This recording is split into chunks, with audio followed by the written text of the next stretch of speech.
Hello, I'm Christopher, And I'm Jamie. and we're the dyers behind Cabin Boy Knits. So come on inside and we'll show you our yarn.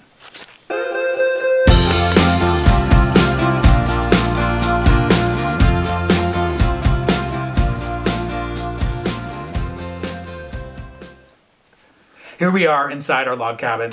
Now we are situated between Toronto and Montreal in the countryside, deep within the Canadian woods. It's fantastic being in the Canadian woods because there is so much to forage, and we love foraging because it feeds our dye pots.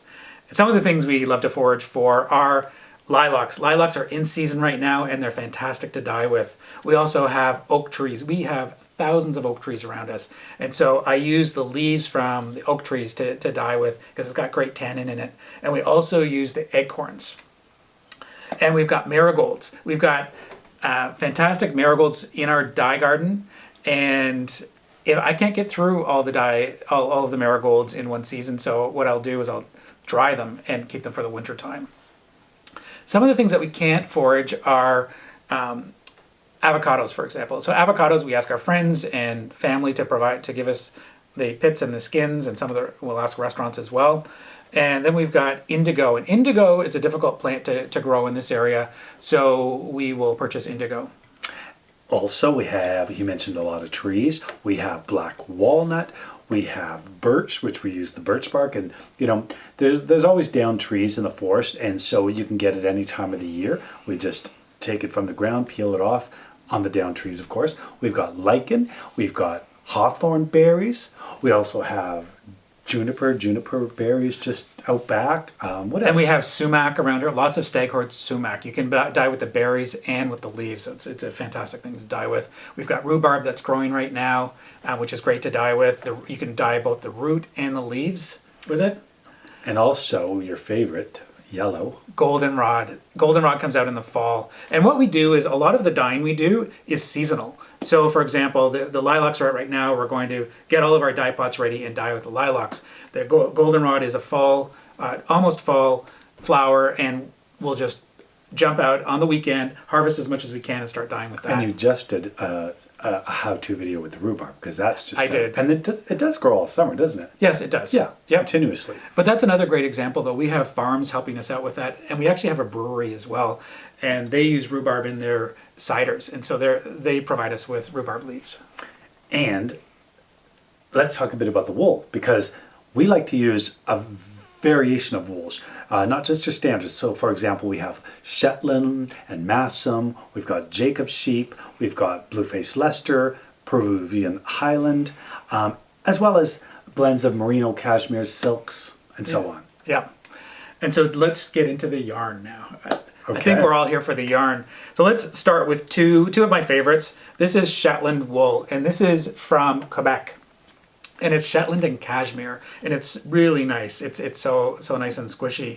And this is indigo and birch bark. And on this one we have sumac and Brazil wood. And how about I talk about the Massam? Because we talked about marigold, so Massam, this is a very unusual sheep. We've talked about history of the sheep. We've talked about it many times, and this is with marigold, for example. Why don't we talk about cannabis? So the cannabis leaves are fantastic for dyeing as well. And so I've got two of them here, and this is cannabis and indigo. And cannabis is a great base as well. Okay, and let's talk about, how about this one, which is one of our kits, which is actually quite unique. It's a Kiviot blend with Kiviot, cashmere, what else is in here? Silk, and merino. And this was dyed with Brazil wood. And it's absolutely beautiful. Let's go to Peruvian Highland wool. So we've got two of them, and this is indigo. It dyes up beautifully. And we also have the marled Peruvian, and that is with cochineal. And should we talk about a couple of multicolored? Sure. Why don't we talk about this one? Now this one is a merino. It's one of my favorites. It's interesting when you do a blend, because you could dip it any which way you choose to. But when you want to do the overlap, you really have to be strategic about it, because this one here has probably, I would say, close to a dozen colors. because you've got yellows and pinks and reds and blues overlapping with green and mauves, and different shades of each. And so you end up with a wonderful blend of multicolored colors. And that one's tough to keep in stock. It sells out all the time as soon as we do a A store. lot of the multicolors Store refresh. Yeah. Did you want to talk about any other multicolors? Well, why don't you talk about the multicolors? Okay. Because you did them. Okay, this is a nice one as well. Did we talk about Blueface Leicester? Blueface Leicester is great to dye with because it really takes the dye bath beautifully, or the colors. And so we've got indigo here, and we've got marigold. And we also used mugwort. And again, okay, so you used 3 colors, but there are definitely at least 6 different shades there, or different variations of colors because of the overlaps. What else do we have? We have this one you did in solar dye. Yes. And that turned into a fantastic, what would you call that? It's like a very fantastic, it's red, but it looks almost it's cochineal. like And so bugs come from cactus.